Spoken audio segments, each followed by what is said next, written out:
हरे कृष्णा, राधे राधे। कैसे हैं आप लोग? आशा करती हूँ कि श्री हरि की कृपा आप सभी पर बनी रहे, आप सभी स्वस्थ हो, अच्छे हो।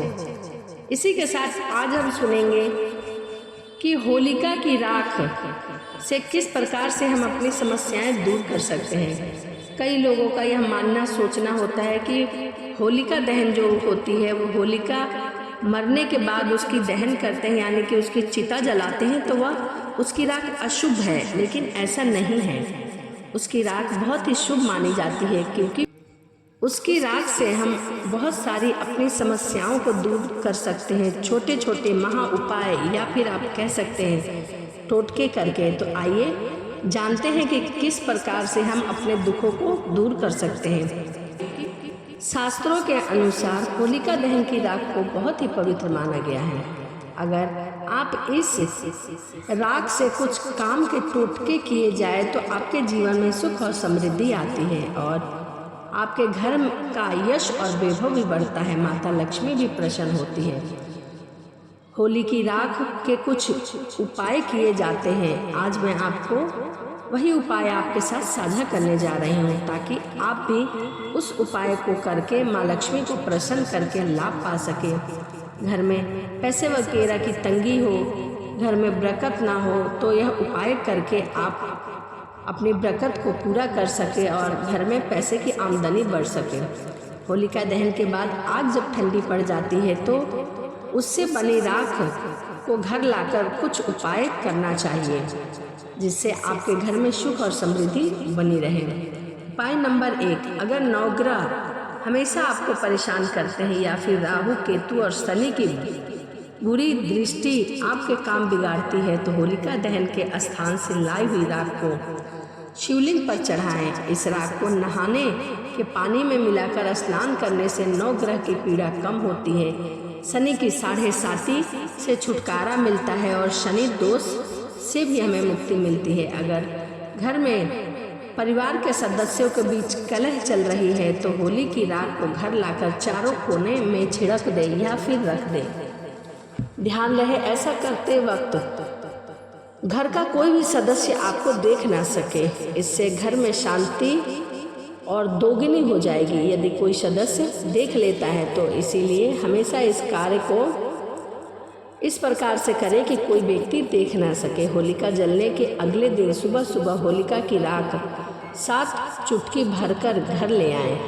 अब इस राख को तांबे के 7 छेद वाले सिक्के के साथ एक लाल कपड़े में बांध लें और अपनी तिजोरी में रख दें। इससे घर में पैसा बढ़ेगा। अगर इस कपड़े को आप अपनी दुकान के मुख्य द्वार पर लटकाते हैं तो दुकान और व्यापार की उन्नति में काफ़ी बढ़ोतरी हो जाती है। अगर घर परिवार में कोई व्यक्ति लंबे समय से बीमार चल रहा है और उसे दवाई काम नहीं कर रही है तो दवा के साथ साथ, ध्यान रखें, दवा ना छोड़ें, दवा के साथ साथ इस राख का भी उपाय करें। होलिका की राख लाकर नित्य उस बीमार व्यक्ति के माथे पर लगाएं। इससे व्यक्ति जल्दी स्वस्थ होता है।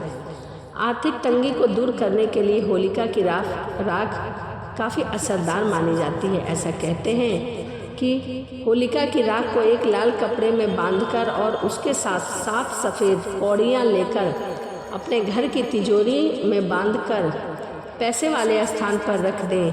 ऐसा करने से आपके घर में कभी पैसे की कमी नहीं होती और माँ लक्ष्मी भी प्रसन्न रहती है। यदि आपकी नौकरी या व्यापार की समस्या आ रही है तब आप क्या करें कि होलिका दहन के समय उल्टी ओर से होलिका की परिक्रमा करें। सभी सीधी ओर से करेंगे, परंतु आप जो है उल्टी ओर से परिक्रमा करें। उसमें आग की जड़ को अग्नि में डाल दे, यानी कि आग की जो जड़ होती है उसको अग्नि में डाल दे। इसके बाद वहीं खड़े होकर कार्य क्षेत्र की परिक्रमा करें और प्रार्थना करें।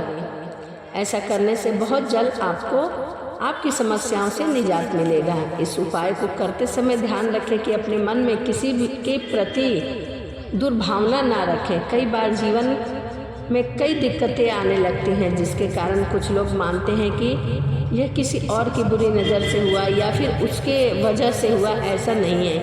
यदि आपको ऐसा लगता है कि किसी ने आपके ऊपर कोई तांत्रिक क्रिया वगैरह की है जिसके कारण आपके जीवन में समस्याएं आ रही हैं, तो होलिका दहन के समय एक पान लेकर उसके ऊपर एक बतासा, थोड़ी सी मिश्री, एक लौंग का जोड़ा देसी घी में डुबोया हुआ।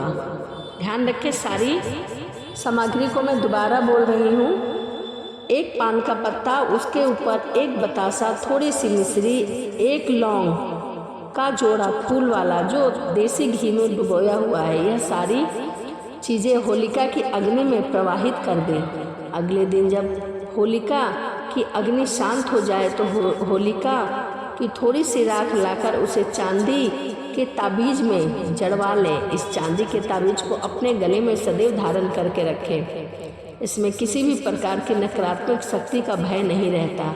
इसके अलावा माना जाता है कि आपका शत्रु से भी बचाव होती है। आइए जानते हैं अब उपाय नंबर अगला। कई बार क्या होता है कि हम काफ़ी मेहनत और काफ़ी प्रयास के बाद भी आपकी कमाई नहीं बढ़ती और पैसे आपके हाथ में नहीं बचते। पैसे आते तो हैं परंतु जल्दी खर्च हो जाते हैं। तो इसके लिए आप यह उपाय कर सकते हैं। होली की राख से यह उपाय करने से आपको फ़ायदा होगा। होली की राख को लाल कपड़े में बांधकर और उसकी एक छोटी सी पोटली बनाकर अपने पर्स में सदैव रखें। जहाँ पर आप पैसा रखते हैं, रुपया रखते हैं, वहाँ पर आप रखें। अगर आपका धंधा जो है वो मंदा चल रहा है, उसमें हानि हो रही है, आपको आर्थिक तंगी का सामना करना पड़ रहा है, तो होली जलने वाले स्थान पर अनार की कलम से उस व्यक्ति का नाम लिख दे और फिर उसके ऊपर हरा गुलाल छिड़क दे।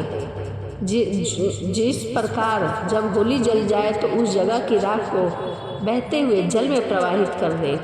ऐसा करने से आपको पैसे की तंगी से छुटकारा मिल जाएगा। घर का कोई भी व्यक्ति हमेशा बीमार रहता है तो उसके लिए यह उपाय है। होलिका की राख को किसी कपड़े में बांधकर किसी व्यक्ति के सिर से जो कि बीमार रहता है 7 बार घुमाकर फिर उसे मिट्टी में दबा दें। ऐसा करने से उसकी नज़र भी उतर जाती है, उसकी बीमारी भी दूर हो जाती है और वह व्यक्ति जल्दी स्वस्थ हो जाता है। यदि आपको धन संबंधी समस्याओं का सामना करना पड़ता है तो कई दिनों से कहीं पर आपका धन अटका हुआ है परंतु बहुत प्रयासों के बाद वह दे नहीं रहा और लौटा नहीं रहा। कई बार हमारे साथ ऐसा होता है, हमारा कोई मित्र या कोई भी ऐसा होता है अड़ोसी पड़ोसी जिसे हम पैसा तो देते हैं परंतु जब हम उससे मांगते हैं तो वह बहुत ही आनाकानी करता है। तो ऐसे में हमें क्या करना चाहिए कि होलिका की जो राख है वो वहाँ से लाकर और उसके घर के द्वार पर थोड़ा सा रख देना चाहिए, जिससे जल्द ही वह हमारे पैसे खुद ही लौटा देगा। तो इस उपाय को करके आप अपने दिए हुए पैसे वापस ले सकते हैं। आइए अगला उपाय जानते हैं। शनि दोष से बचने के लिए भी होली का राख बहुत ही कारगर माना गया है। कहते हैं कि यदि शनि दोष है तो उस राख को शिवलिंग पर अर्पित करके कम से कम 7 सोमवार तक इस उपाय को करें और 7 सोमवार तक उस राख को शिवलिंग पर समर्पित करें। ऐसा करने से शनि का प्रभाव कम होता है। तो यह कुछ उपाय और टोटके थे जो होलिका दहन की राख से आप कर सकते थे, जो मैंने आपके साथ शेयर किया है। यदि इस उपाय से आपके जीवन में थोड़ा सा भी कोई भी प्रभाव पड़ता है तो आप कमेंट करके मुझे ज़रूर बताएं, ताकि मैं इस प्रकार की वीडियो आप लोग के साथ ला सकूं, शेयर कर सकूं। तो चलिए इसी के साथ वीडियो को समाप्त करते हैं और मिलते हैं अगली वीडियो में। यदि आपको वीडियो अच्छी लगी हो तो कमेंट में राधे राधे लिखना ना भूलें। तो चलिए मिलते हैं अगली वीडियो में। राधे राधे, जय श्रीमन नारायण, हरे कृष्णा।